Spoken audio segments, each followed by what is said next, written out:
Well,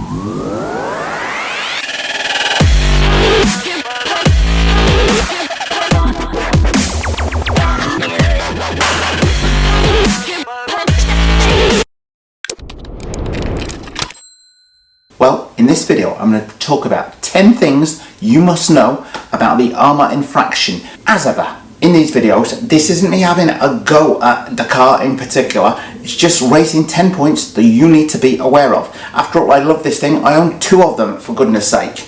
But there are some key points on this car, things that you not only need to be aware of, you do need to adjust, and you maybe do need to consider that you're going to need to budget for modifying that before buying one. Anyway, let's get straight down to it. Now, point number 1 is the braking. Sorry, Arrma, the stock braking setting set at 37.5% is not strong enough. If you go out and buy one of these today or tomorrow, for goodness sake, plug the batteries in, and before you turn a wheel, change the braking percentage from 37.5% to 50%. You will be thanking me, as will your front splitter. Anyway, straight on to point number 2, but I need the camera down for that. And point number 2 is the ESC. I would say if you buy an Arrma Infraction, budget on fitting a better ESC to the car. This is the BLX 185. Don't let the name fool you. It's not 185 amp ESC. It's 150 amp ESC. I struggled on 6S to actually flatten the battery packs before the ESC had overheated. The ESC over temperature always used to kick in before I managed to flatten the battery packs, no matter what the weather was outside. So it's something to take into consideration. Now I do have a solution for that, but it's not necessarily the cheapest of ones. So let's go take a look at the other car. And that is to fit a Castle Mamba XLX ESC. Now, whilst this will take 8S, and I do run this car on 8S, you could run this thing all day long, pack after pack, if you're running it just on 6S, and it won't overheat.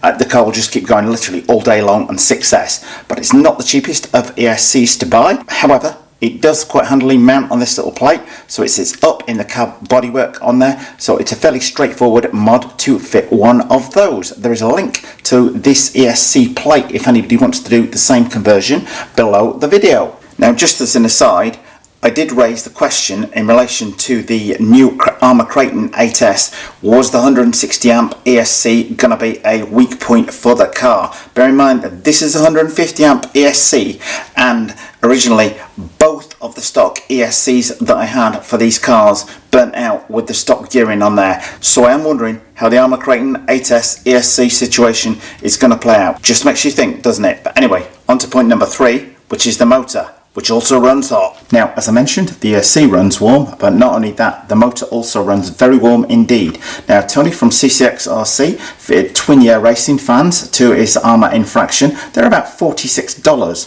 However, I've got this Power Hobby twin turbo fan fitted to it with the heatsink which bolts on around the motor.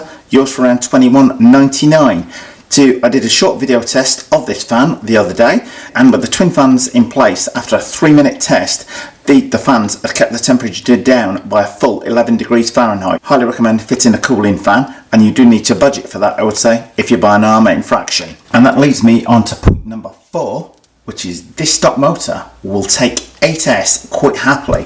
The guys down at JJ Customs have had their shop car set up running with an 8S setup, 8S ESC, 8S batteries on there, running the stock motor, which has not burnt out and will quite happily do a few high-speed passes before it even begins to get warm. And when I saw them running it, they didn't have the twin fans on there as yet, and the thing was still running absolutely fine. So you could take a risk and run the 6S motor on 8S quite happily, because it certainly seems capable of handling the 8S power. If you like what you see today, don't forget to subscribe. And point number 5 to be aware of on the Arrma Infraction is one of the things that makes the car the most fun, but you also need to keep a little bit of spare change in your pocket for, and that's the tyres. These tyres, when heated up, will actually smoke as though you're like driving a real drift car on there, and you can actually get a huge amount of smoke off on them. But you need to bear in mind, the more you're smoking the tyres, the more you are setting light and smoking $20 bills on there.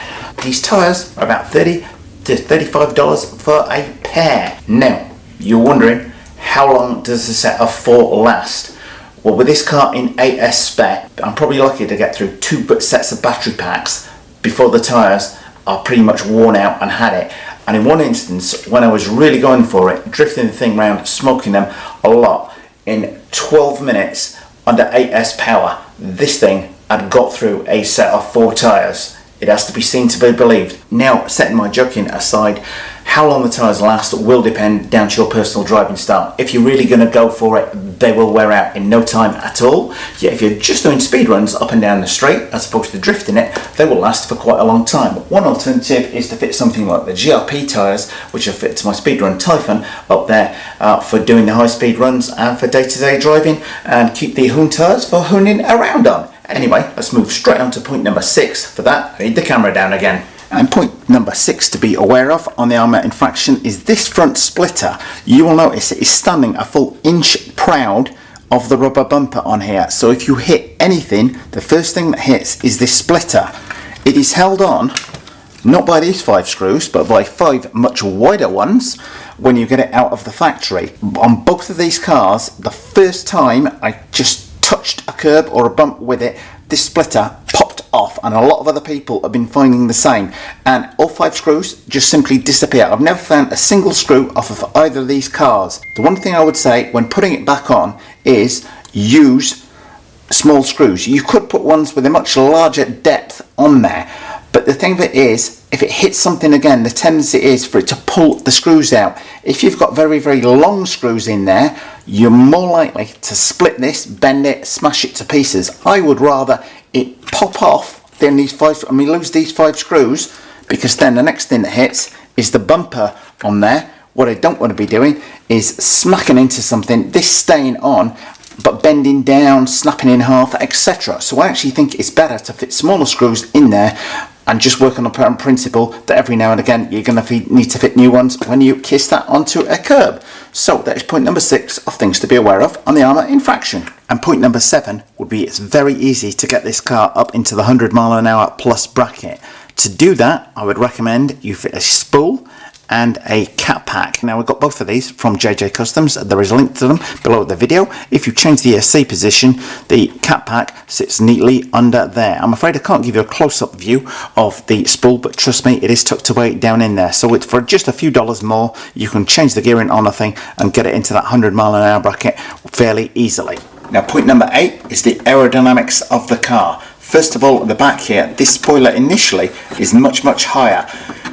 Cutting it down like this, it will seemingly accelerate even faster than it normally does. It's as though this is like holding it back like a parachute on there. It does not lose any stability for removing this, but it does gain top speed. The one thing I would say on the aero is remove that front splitter at your peril.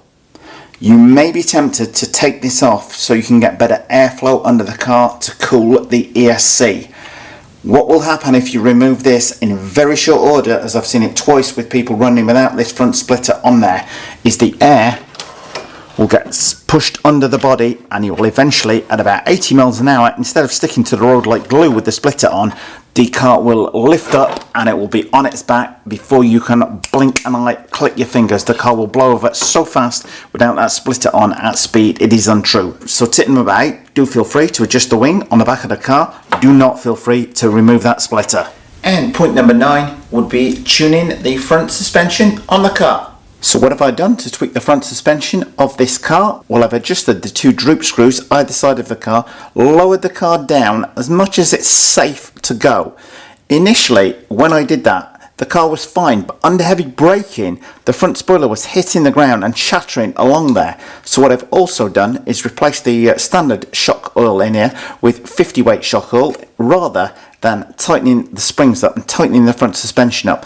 I've increased that damping on that, and that now has pretty much minimised that chatter under braking. So if that's happening to you, I would not be tempted to tighten the springs up and increase the springing at the front, because at speed, if the car gets kicked around, that's when you're more likely to have problems than the thing goes sideways into the wall, which is the last thing you want. So I want to keep this front suspension nice and soft on there, but I need to increase the damping to stop that chattering under braking. So that is all I've done to the front. Heavyweight shock oil, droop screws adjusted. And point number 10 about the Arrma Infraction has to be the fun factor this car brings. You can drift it sideways at low speeds. You can have it going 90 degrees to the road at 80 miles an hour plus. Yet at the same time, if you want to do a 100 mile an hour high speed run with the right gearing on, the thing will drive along like it is glued to the road. The aero with the setup I've got it in works very, very well indeed. Very predictable on there. But anyway, I would like to think if you're buying an Arrma Infraction that those 10 points made sense, or if you've already got one, that they give you food for thought. Maybe adjust your car to make it handle a little bit better. As I say, point number one, that braking, do that the minute you get one. Anyway, as ever, feel free to have your say on this car in the comment section below the video. And if you like it, then don't forget to subscribe. Well, if you'd like your very own Arrma Infraction or a cat pack for it or a spool, then don't hesitate to contact JJ Customs down in San Jose. Well, thumbs up if you like this video, guys. Post any comments you might have in the comment section below the video and hit the circle below to subscribe. And if you do hit the circle, don't forget to hit the bell.